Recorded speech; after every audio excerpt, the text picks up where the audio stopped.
Olá, boa noite. Cartórios de todo o país começam a atualizar certidões de óbito de mortos e desaparecidos na ditadura militar. O documento do ex-deputado federal Rubens Paiva é um dos primeiros a serem corrigidos, conforme resolução do Conselho Nacional de Justiça. Supremo define prazo de 5 dias para a Lotterj restringir a atuação de bets no estado do Rio de Janeiro. Motorista que atropelou um ciclista e fugiu sem prestar socorro à vítima é condenado a 12 anos de prisão pelo crime de homicídio. Juíza que usou um meme do Homem-Aranha em documento judicial é repreendida pelo TRF da 2ª Região. Mais de 20 milhões de microempreendedores individuais, micro e pequenas empresas serão cadastradas compulsoriamente no domicílio judicial eletrônico até o fim de janeiro. E ainda, acesso à educação. Uma reportagem especial mostra os esforços do Judiciário para permitir que milhões de brasileiros tenham direito a frequentar uma sala de aula e descubram uma nova vida por meio da educação.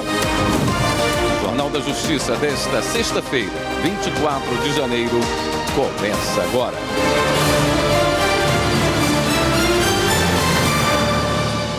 A certidão de óbito do ex-deputado federal Rubens Paiva foi oficialmente corrigida no cartório da Sé, em São Paulo, capital. O novo documento informa que a morte dele foi violenta, causada pelo Estado brasileiro durante a ditadura militar.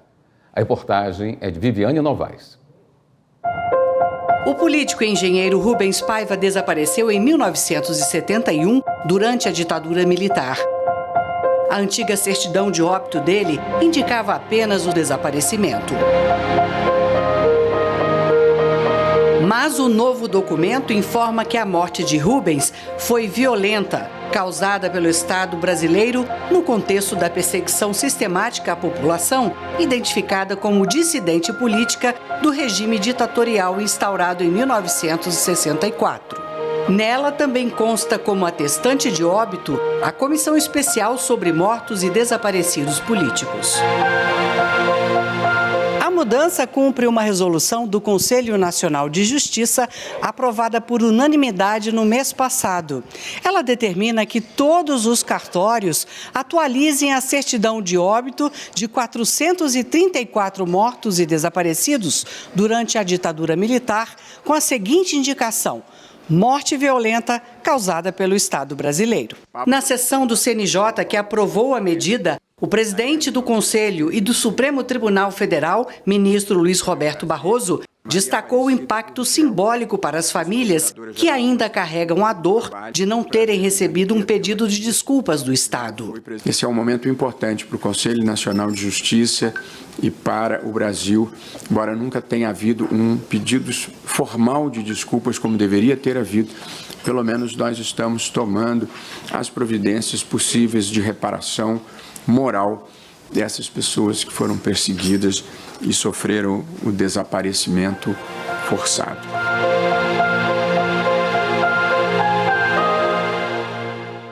A emissão das novas certidões de óbito é de graça e pode ser pedida pelos familiares das vítimas. A entrega dos novos documentos deve ser em fevereiro, quando os cartórios já tiverem encaminhado os documentos atualizados ao Ministério dos Direitos Humanos e da Cidadania. Até a próxima sexta-feira, dia 31 de janeiro, mais de 20 milhões de microempreendedores individuais, micro e pequenas empresas serão cadastradas de forma compulsória no domicílio judicial eletrônico. A plataforma faz parte do programa Justiça 4.0, criado para aproximar o judiciário da sociedade. Os detalhes com a repórter Manuela Borges. O domicílio judicial eletrônico é uma ferramenta 100% digital e de graça, que centraliza informações sobre processos judiciais de todos os tribunais do país num único lugar. Bancos e instituições financeiras já estão cadastrados no domicílio judicial eletrônico desde 2023. No ano passado, o Conselho Nacional de Justiça incluiu no sistema mais de 1.200.000 grandes e médias empresas. Agora é a vez das micro e pequenas empresas e dos microempreendedores individuais. O cadastro judicial eletrônico facilita e torna mais rápida a comunicação da Justiça com todos eles. É importante que essas empresas estejam atentas a esse prazo, de cadastramento compulsório e façam acesso à plataforma o mais rápido possível para que não percam nenhum prazo judicial importante no seu processo. Hoje, a notificação judicial é feita por diversas maneiras: oficial de justiça, correios, diário de justiça e por meio dos portais dos tribunais. Dependendo do local, uma comunicação judicial pode levar até 2 semanas para chegar até o destino. Com o domicílio judicial eletrônico, basta um clique para acompanhar citações, intimações e outras comunicações processuais num único lugar da internet. Essa solução digital, que faz parte do programa Justiça 4.0, vai reduzir em 90% os custos dos tribunais, com a expedição de comunicações físicas feitas tanto por oficiais de justiça quanto pelos correios. Um vídeo no site do Conselho Nacional de Justiça explica como se cadastrar e as vantagens do sistema. A partir do cadastro, será possível consultar e dar ciência às comunicações de forma centralizada, no domicílio judicial eletrônico. A Cristiane, que vende marmitas há 3 anos e é MEI, diz que vai cadastrar o CNPJ no sistema. Apesar de nunca ter sido parte de uma ação judicial, achou a inovação importante para facilitar tanto a vida do cidadão como da justiça. Eu achei muito interessante, porque vai facilitar muito a vida da gente. Nós não vamos mais se locomover para ir para um tribunal e a gente vai perder menos tempo, né, se deslocando da nossa casa para resolver coisas judiciárias. Jurisprudência do Superior Tribunal de Justiça entende que saldos em contas de FGTS podem ser penhorados para o pagamento de dívidas. Confira como isso pode ocorrer na reportagem especial de Jéssica Castro.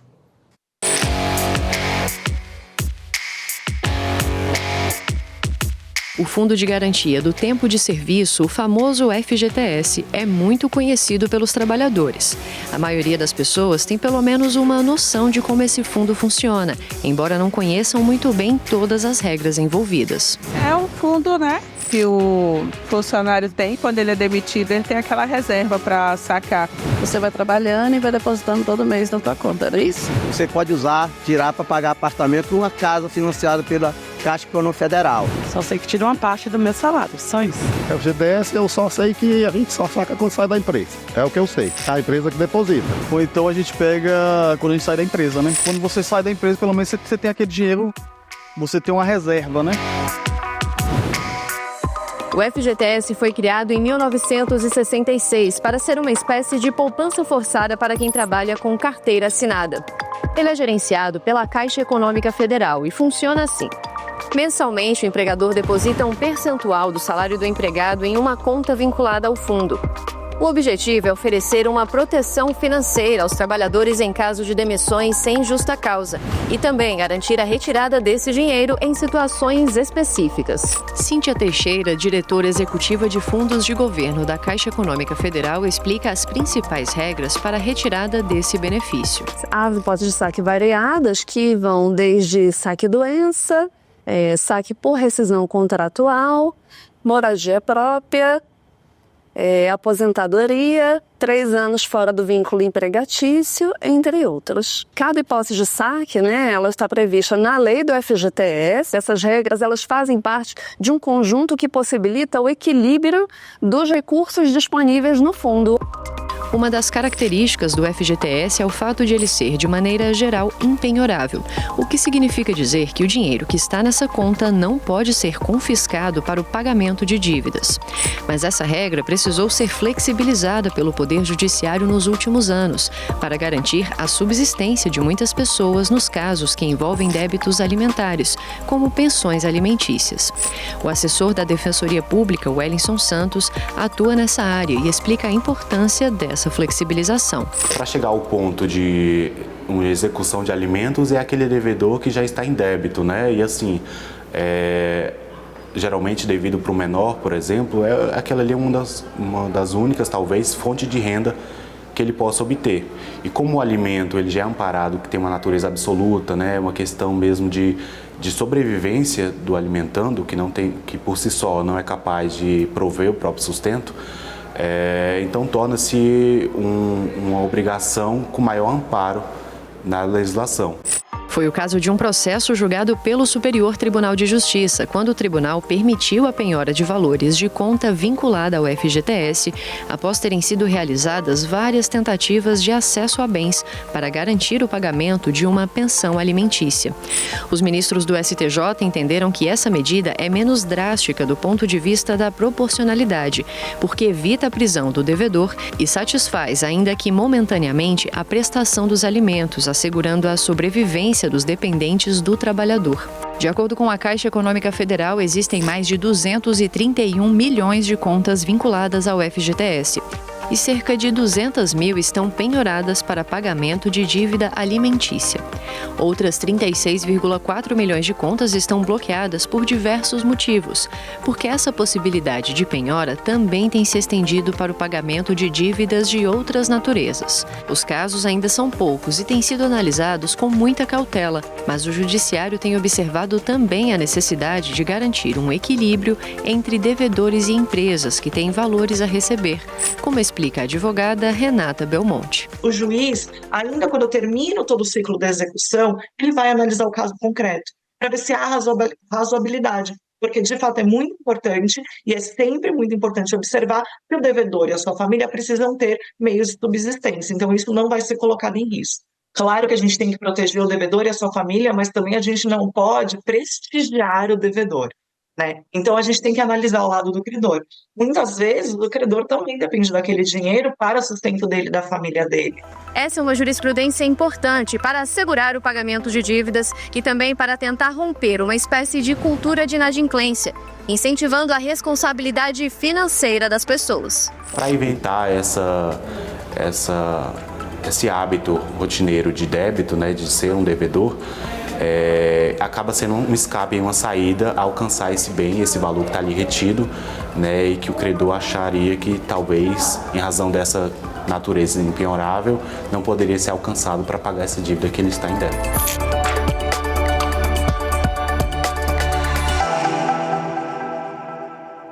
A seguir, motorista que atropelou um ciclista e fugiu sem prestar socorro à vítima é condenado a 12 anos de prisão pelo crime de homicídio. E juíza que usou um meme do Homem-Aranha em documento judicial é repreendida pelo TRF da 2ª Região. Voltamos a instantes.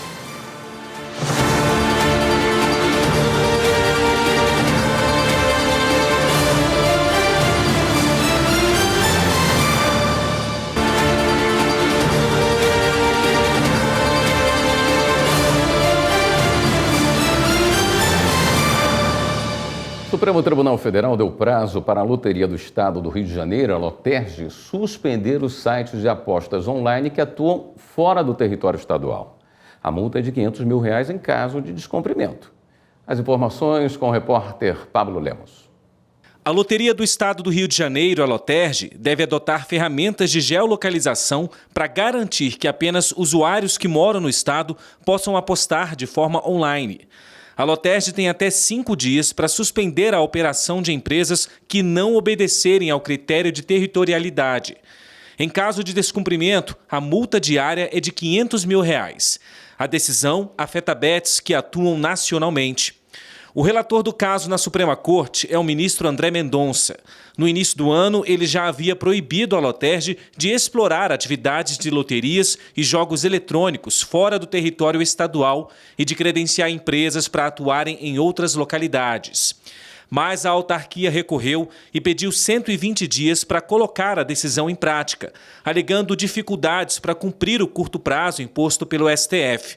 O ministro negou o recurso. Mendonça disse que os parâmetros regulatórios setoriais, especialmente em uma atividade sensível, como é o das apostas online, não podem ser rebaixados sob o pretexto de que algumas empresas teriam dificuldades no cumprimento das regras, sobretudo em um contexto em que diversas outras concorrentes já as cumprem. As bets cadastradas na Loterj estavam funcionando mesmo sem autorização do Ministério da Fazenda. Isso por causa de uma decisão liminar obtida pela loteria junto à Justiça Federal do Distrito Federal. A decisão de Mendonça veio em resposta a um pedido da Advocacia Geral da União que criticava esse sistema. A AGU alega que é do governo federal a competência exclusiva para credenciar esse tipo de serviço a nível nacional.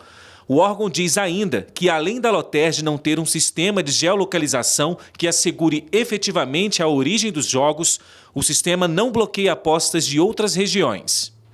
O presidente do Superior Tribunal de Justiça suspendeu decisões que obrigavam o ressarcimento integral de cortes de geração de energia eólica e solar. As informações com a repórter Marina Campos. A Agência Nacional de Energia Elétrica, a ANEEL, pediu a suspensão de decisões do Tribunal Regional Federal da Primeira Região, que em tutela provisória determinavam o ressarcimento integral dos cortes de geração de energia em favor dos geradores eólicos e solares. O caso teve origem em uma ação ajuizada pela Associação Brasileira de Energia Eólica e pela Associação Brasileira de Energia Solar Fotovoltaica. Isso porque a Agência Nacional de Energia Elétrica, a ANEEL, elaborou a Resolução Normativa 1030 de 2022, que limitou a compensação financeira nos casos de cortes de geração nas hipóteses de indisponibilidade externa, ou seja, em situações ocorridas fora das usinas. Segundo as associações, a ANEEL excedeu suas competências. O Tribunal Regional Federal da Primeira Região considerou que a legislação que regula o setor elétrico assegura a compensação por todos os cortes de geração de energia. A mesma decisão foi aplicada pelo TRF1 a pedidos apresentados por outras empresas de geração de energia. No STJ, o ministro Herman Benjamin comentou que é precipitado concluir que a resolução da ANEEL teria extrapolado os limites do poder regulamentar. Além disso, o ministro destacou que os prejuízos das empresas de geração não poderiam ser repassados diretamente aos consumidores sem um exame mais aprofundado sobre os riscos relacionados à atividade empresarial. A suspensão vale até o julgamento de eventuais apelações contra as sentenças que vierem a ser proferidas nos processos principais. O Tribunal de Justiça do Distrito Federal e Territórios condenou o governo do Distrito Federal a indenizar um homem por falha em atendimento hospitalar que resultou na morte do filho dele. A decisão foi da 7ª Vara da Fazenda Pública. Repórter Evelyn Araújo tem os detalhes da decisão. O rapaz, segundo o processo, foi levado ao Hospital Regional de Planaltina, região administrativa a 40 quilômetros do centro de Brasília, após sofrer um acidente de carro. Ainda de acordo com o processo, a vítima sofreu uma parada cardiorrespiratória no corredor do hospital e, mesmo tendo sido submetido a uma cirurgia de emergência, o rapaz não resistiu à gravidade dos ferimentos e morreu. O pai levou o caso à polícia, alegando negligência. O pai conta na ação que o jovem foi atendido e, após exames, teve alta, mesmo ainda sentindo fortes dores. Em defesa, o governo do Distrito Federal justificou que o atendimento foi regular e adequado. Alegou ainda que o jovem morreu em razão das lesões do acidente e que isso ocorreria independentemente de qualquer conduta da equipe médica. Ao julgar o caso, o juiz do Tribunal de Justiça do Distrito Federal citou o depoimento do perito, que atesta que a vítima não recebeu atendimento médico de acordo com as normas. Nesse sentido, o magistrado entendeu que a alta hospitalar precoce permitiu a piora do quadro clínico e a redução de chances da vítima sobreviver. Dessa forma, o governo do Distrito Federal foi condenado a pagar R$ 75 mil de indenização ao pai da vítima por danos morais. Força Integrada de Combate ao Crime Organizado de Mato Grosso faz operação contra o tráfico de drogas, lavagem de dinheiro e crimes ambientais. Juíza federal usa meme do Homem-Aranha e é repreendida pelo TRF2. E Polícia Federal apreende 1 tonelada de maconha perto do Lago de Itaipu. Confira os destaques. Policiais federais apreenderam 1 tonelada de maconha durante patrulhamento no Lago de Itaipu, em Santa Helena, no Paraná. Os policiais viram uma embarcação vinda do Paraguai em direção ao lado brasileiro, atracando em um porto clandestino. No local, os agentes encontraram um carro de placa brasileira com fardos de maconha. Apesar das buscas, nenhum dos envolvidos foi localizado. O veículo, uma moto e a droga foram levados para a Delegacia de Polícia Federal em Foz do Iguaçu. O Tribunal Regional Federal da 2ª Região repreendeu uma juíza federal substituta de Volta Redonda, no Rio de Janeiro, que usou um meme do Homem-Aranha num documento judicial. A juíza recebeu um ofício na 1ª Vara que era destinado à 3ª Vara Federal de Volta Redonda. Diante da confusão, ela utilizou o meme onde os personagens se apontam mutuamente, uma referência à situação de erro na destinação do documento. O TRF2 recomendou mais cuidado no uso de expressões e imagens informais em documentos oficiais. A Força Integrada de Combate ao Crime Organizado de Mato Grosso foi às ruas na segunda fase da Operação Rota do Sertão. Os policiais cumpriram mandados de prisão preventiva e de busca e apreensão em municípios de Mato Grosso e Piauí. A operação combate o grupo responsável por um esquema de tráfico de drogas, lavagem de dinheiro, adulteração de veículos e crimes ambientais. Os suspeitos usavam a cidade de Sinop, em Mato Grosso, como base estratégica para o envio de drogas para o Nordeste. Durante as investigações, os policiais apreenderam uma carga de aproximadamente 800 quilos de cocaína. O Tribunal de Justiça de São Paulo condenou um homem a 12 anos de prisão pelo homicídio de uma ciclista. O repórter Pablo Lemos tem as informações. O homem atropelou e matou uma ciclista em 2020. Segundo o processo, o réu estava em alta velocidade depois de ingerir bebida alcoólica, quando bateu na vítima. O motorista fugiu sem prestar socorro. A jovem chegou a ser socorrida, mas não resistiu aos ferimentos. O Tribunal de Justiça Paulista fixou a pena em 12 anos de prisão em regime inicial fechado. O réu poderá recorrer em liberdade. Em Mato Grosso, o órgão especial do Tribunal de Justiça do Estado realizou a primeira sessão de julgamento de 2025. Repórter Carlos Celestino. O colegiado realizou apreciação e votação de pautas administrativas, como proposição de readequação do Estatuto de Auditoria Interna à resolução do TJMT, a votação para a composição da Comissão Regional de Soluções Fundiárias, além da votação para a remoção de juízes nas varas especializadas no Fórum da Capital e demais comarcas do interior. Foi uma experiência realmente emocionante.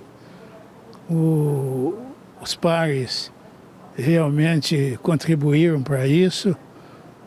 Teve um clima de harmonia, de paz, e eu acho que isso é o mais importante. Foi tudo muito bem, transcorreu-se tudo muito bem. Então a gente só tem que agradecer a Deus por ter oportunizado essa experiência gratificante.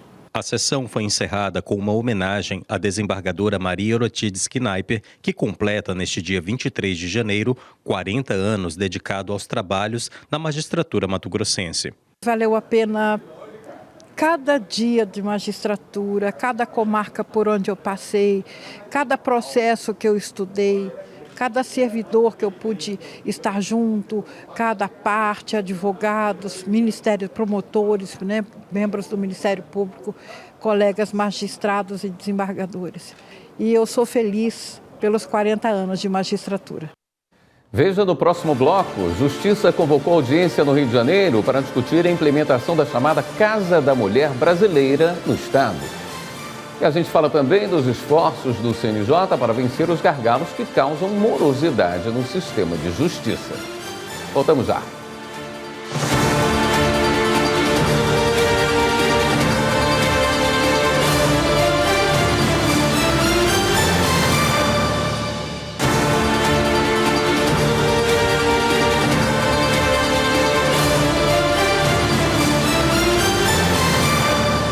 A partir de uma ação movida pelo Ministério Público Federal, a Justiça convocou uma audiência no Rio de Janeiro para discutir a implementação da chamada Casa da Mulher Brasileira no Estado.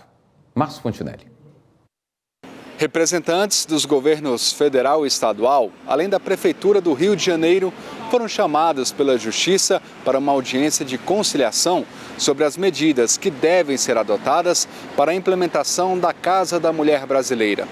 A convocação partiu de uma ação civil pública do Ministério Público Federal em relação à demora de 10 anos na construção da unidade, considerada essencial para o atendimento de mulheres em situação de violência. Apesar da complexidade para o planejamento das obras, o MPF aponta a falta de iniciativa do poder público em relação ao tema. A audiência está marcada para março. Agora vamos falar do esforço do CNJ para vencer os gargalos que causam morosidade no sistema de justiça. São iniciativas como mutirões de negociações e baixa em massa de processos de execução fiscal. Confira na reportagem de Manuela Borges. Levantamento do Conselho Nacional de Justiça revela que há em tramitação quase 84 milhões de processos no país. As ações são distribuídas entre 91 tribunais e analisadas por cerca de 18 mil juízes. e 275 mil servidores. Os gargalos que resultam em demora na conclusão das ações têm sido combatidos pelo presidente do Conselho Nacional de Justiça e da Suprema Corte, ministro Luiz Roberto Barroso. Mutirões de negociações, agilização nos processos previdenciários, regularização tributária, aprimoramento da cobrança da dívida ativa, divulgação de dados em tempo real e transparência fazem parte do esforço.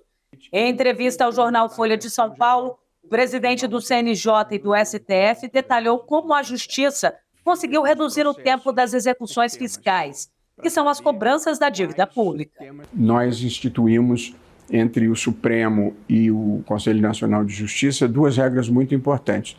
A exigência de prévio protesto do título antes do ajuizamento da execução fiscal e a extinção de todas as execuções fiscais até R$10 mil que estavam paradas sem penhora de bens do devedor ou sem a notificação do devedor.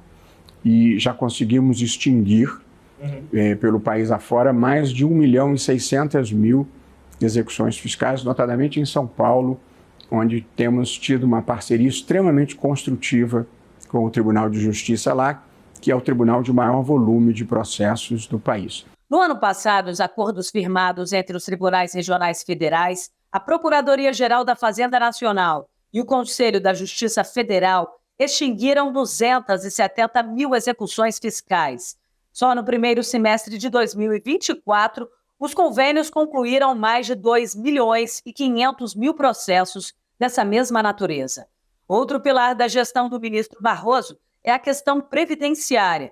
Medidas desenvolvidas por meio do sistema Previjude têm agilizado o andamento das ações, como explica a juíza auxiliar Lívia Pérez. O Previjude buscando tanto informações do INSS no momento que essa ação está tramitando, para a gente receber essas informações de uma forma automatizada, são informações que vão facilitar e são essenciais para o julgamento da causa, mas também a gente entregar a ordem judicial para o INSS de uma forma que o INSS consiga cumprir o mais rápido possível, e aí incluindo dados estruturados na ordem judicial. E o uso de inteligência artificial também tem ajudado na eficiência do Poder Judiciário. Um levantamento do CNJ identificou 140 projetos com essa tecnologia desenvolvidos ou em desenvolvimento nos tribunais e conselhos de justiça. Reportagem de Amanda Mustafa. A região Sudeste tem cerca de 84 milhões de habitantes. É o mesmo número de processos judiciais que tramitam no país. O judiciário brasileiro é o que tem a maior quantidade de processos no mundo. Não existe outro país. A Índia fica em segundo lugar, mas, ou seja, lidar com um contingente de judicialização, né, de contingente de processos e com uma judicialização tão exacerbada como a gente tem no Brasil, não tem outra forma a não ser utilizando e empregando a tecnologia. O mapeamento dos sistemas de inteligência artificial no judiciário brasileiro é tema de estudo do Centro de Inovação, Administração e Pesquisa do Poder Judiciário desde 2019. E tem a professora de Direito, Renata Braga, como uma das pesquisadoras. Segundo o levantamento, a justiça brasileira é a recordista no desenvolvimento de sistemas. O primeiro levantamento que a gente fez na Europa, a gente conseguiu identificar uns 110 sistemas de inteligência artificial e aqui a gente tem 140. Então, a gente acredita que nenhum país, não só pela questão da dimensão continental que tem no Brasil, mas nenhum país tem realmente a quantidade de sistemas como nós temos. O mapeamento identificou mais de 60 tribunais que utilizam inteligência artificial, a maioria desenvolvida pelas equipes internas dos próprios órgãos, como é o caso do Tribunal de Justiça do Distrito Federal e dos territórios. Inteligência artificial que usa visão computacional. O sistema de apresentação por reconhecimento facial, batizado de SAREF, foi criado durante a pandemia de Covid-19 para garantir que pessoas que cumprem pena em regime aberto pudessem se apresentar à justiça com segurança usando um celular, sem precisar se deslocar até a vara. Ele faz uma apresentação autônoma, usando o celular dele em casa, onde ele estiver. e o sistema ele captura a foto do apenado e a geolocalização dele, né? E no momento que essa apresentação chega na vara, o servidor ele pode fazer essa homologação. Já foram mais de 200 mil apresentações de apenados usando o sistema, adaptado e disponibilizado para uso por outros tribunais pela Sinapsis, plataforma de IAS coordenada pelo Conselho Nacional de Justiça. Outros 3 sistemas desenvolvidos pelo TJDFT utilizam a chamada área de processamento de linguagem natural. Eles trabalham com o texto mesmo do processo, né? Que são o TOT, MAT e Artemis, né? O TOT é um sistema que é classificador do processo, né? Ele sugere classes e assuntos para o processo, porque o que acontecia muito é dos advogados entrarem com processo no tribunal e informarem equivocadamente classes e assuntos que não correspondiam ao que estava realmente sendo pedido, né? E isso gerava um retrabalho na vara, né? Quem usa, aprova. O processo ele é um caminhar de atos e em cada ato a gente às vezes ganha facilidade de tempo e de correção com os apontamentos trazidos pela inteligência artificial. A seguir, TST nega recurso de um médico que alegava ter sido demitido por estar se tratando de um câncer. E a gente fala também sobre os obstáculos judiciais dos aposentados e pensionistas em relação à Previdência. Voltamos a instantes.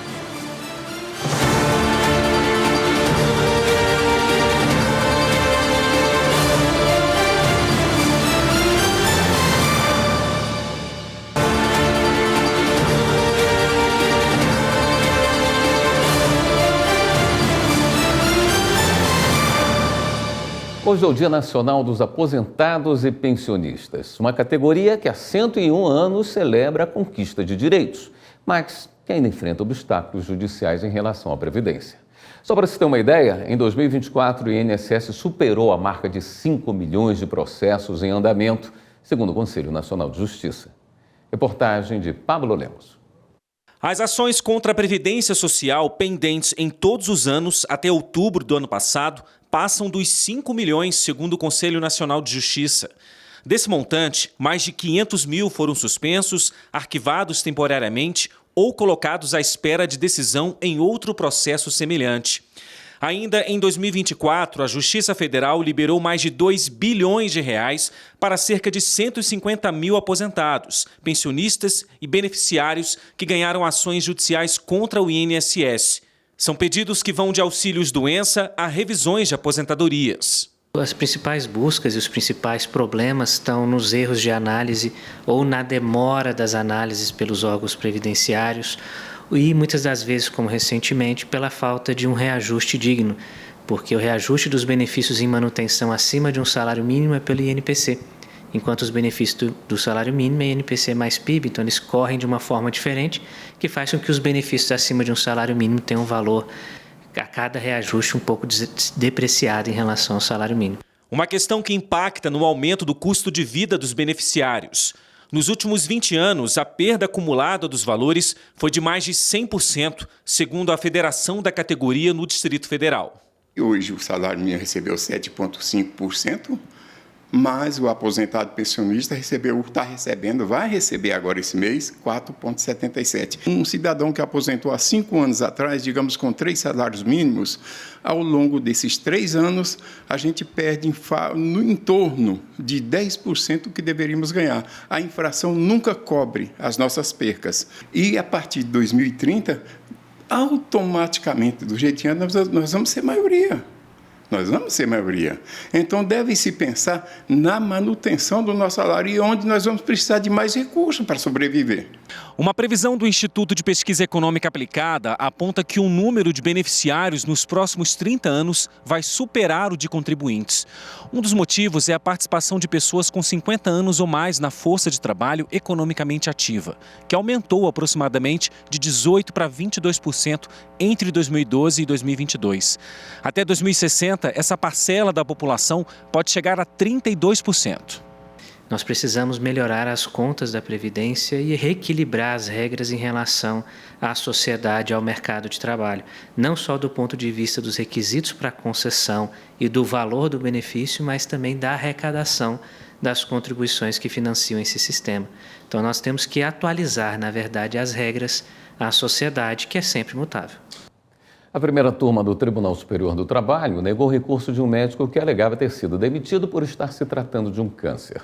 Os ministros consideraram que, de acordo com as evidências do processo, a motivação da dispensa foi, na verdade, o encerramento das atividades da empresa. Larissa de Paula. Na ação, o médico que estava em um estado avançado da doença alegou ter sido vítima de discriminação por causa do câncer. Ele foi demitido 15 dias depois de retornar de licença médica para tratar a doença. Por isso, pediu a reintegração ao emprego, o restabelecimento do plano de saúde e do seguro de vida, além de indenização por danos morais e materiais. O trabalhador acabou falecendo no meio do processo e a pessoa com direito à herança dele assumiu o pleito. A empresa se defendeu, argumentando que, na época da dispensa, a rescisão foi uma necessidade empresarial. A empregadora estava com previsão de encerrar as atividades. O Tribunal Regional do Trabalho da 15ª Região em Campinas reformou a sentença de primeiro grau que havia condenado a companhia. O TRT confirmou a previsão de encerramento das atividades da empregadora e que eles tinham a intenção de dispensar o médico antes do afastamento previdenciário. O herdeiro do espólio recorreu, então, ao Tribunal Superior do Trabalho. O relator do caso na primeira turma foi o ministro Amaury Rodrigues. Ele manteve a decisão do Tribunal Regional. O ministro explicou que, para acolher a argumentação de que o empregado foi vítima de discriminação, seria necessário reexaminar fatos e provas, o que é proibido pela jurisprudência do TST. A decisão foi unânime. A empresa apresentou embargos que também foram rejeitados. O Tribunal de Justiça de Alagoas tem modernizado as unidades judiciárias para melhorar o atendimento às cidades do estado. Esta semana foi reinaugurado o Fórum do município de Major Isidoro. Quem acompanhou foi Lucas Malafaia. O ano era 2002, quando o então presidente do Tribunal de Justiça de Alagoas, o desembargador José Fernando Lima Souza, nascido em Major Isidoro, fundou o Fórum da cidade.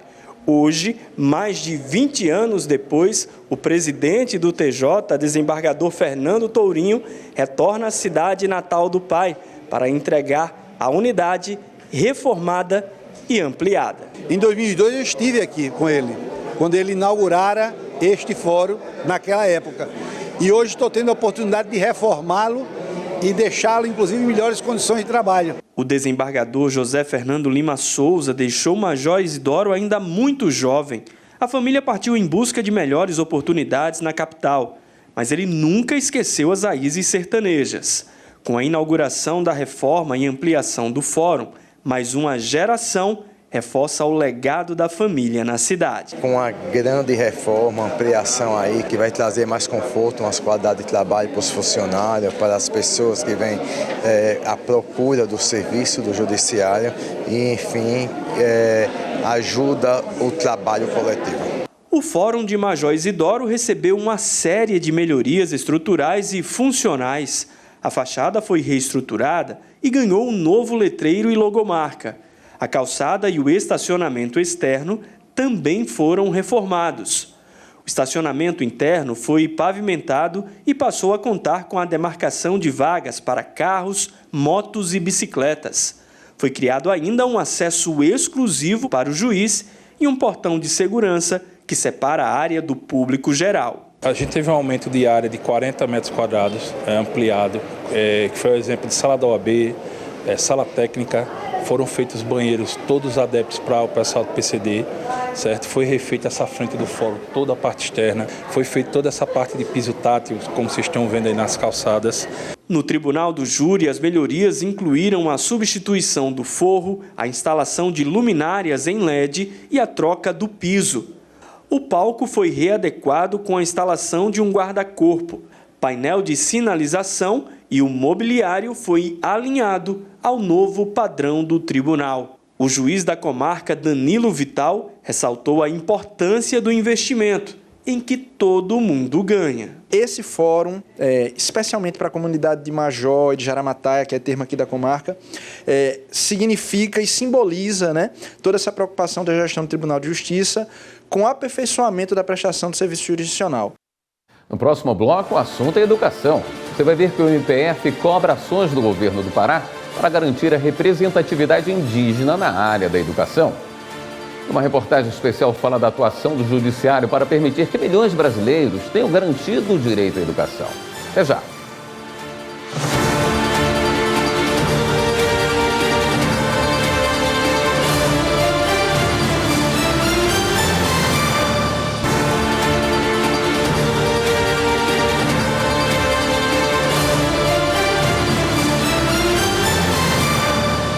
No Pará, o Ministério Público Federal cobrou ações do governo estadual para garantir a representatividade indígena em iniciativas relacionadas à educação.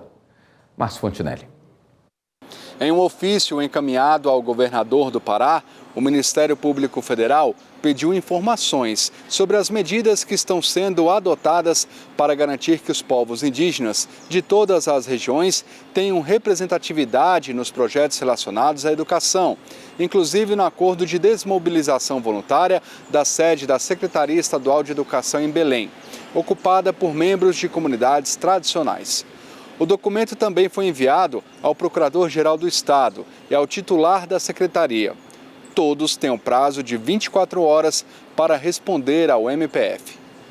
O dia 24 de janeiro foi escolhido pelas Nações Unidas como uma data para lembrar a importância do acesso à educação.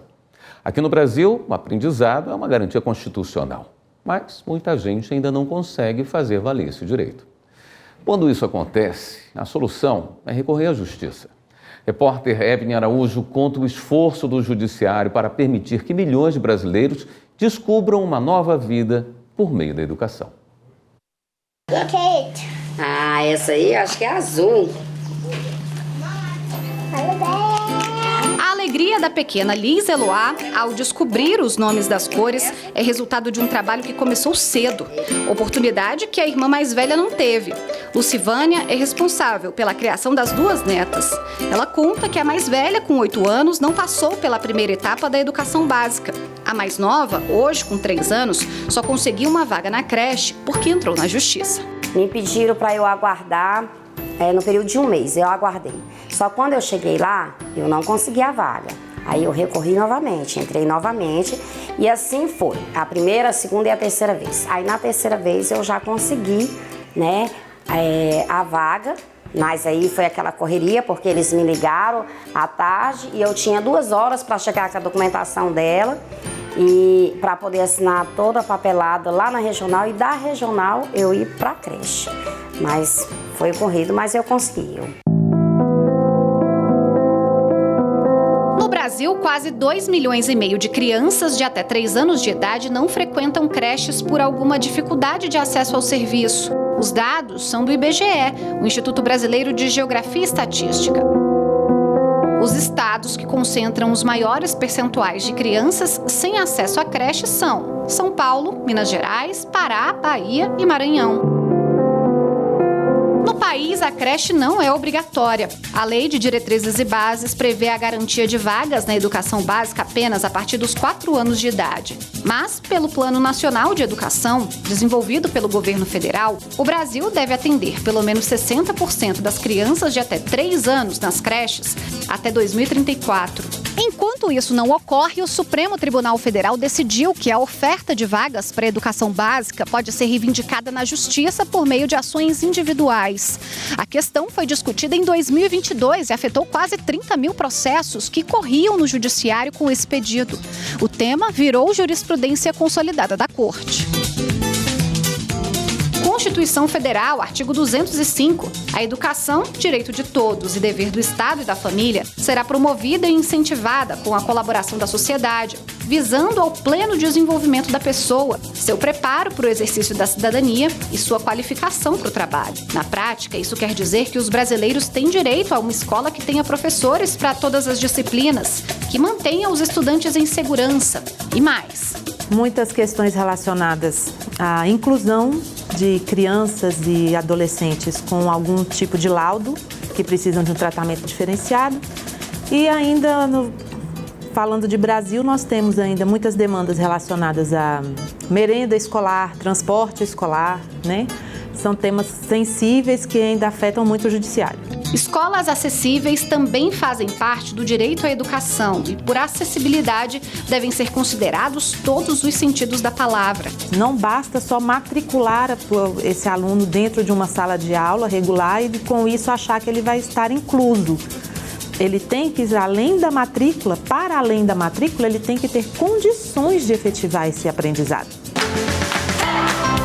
Para garantir o direito à educação e, ao mesmo tempo, diminuir o número de ações na Justiça sobre o tema, a Defensoria Pública do Distrito Federal criou um serviço itinerante nas escolas públicas da capital do país. A ideia é mapear problemas que contribuem para afastar crianças e adolescentes da sala de aula e resolvê-los por meio de mediação e conciliação. Só no ano passado foram 6.000 atendimentos nesse sentido. O defensor responsável conversa com aquela diretora, com aquela equipe daquela região.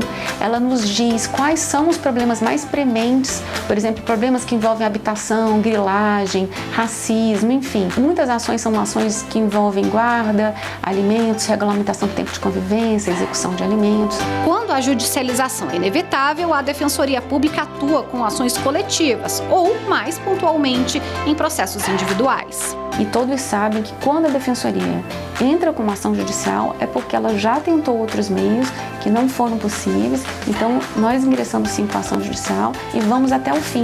Tribunais de todo o país atuam ainda em ações de justiça restaurativa, na prevenção da violência, combate ao bullying e transformação social.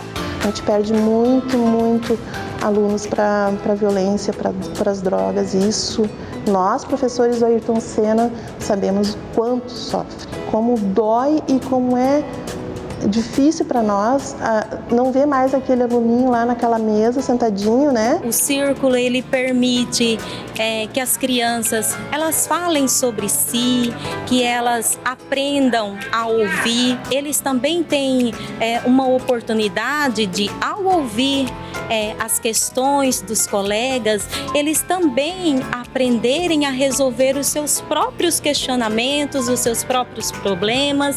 É como a semente, né? Tu joga uma semente no terreno fértil, olha um grão de trigo, um grão de trigo de arroz, quantos grãos dão no cacho?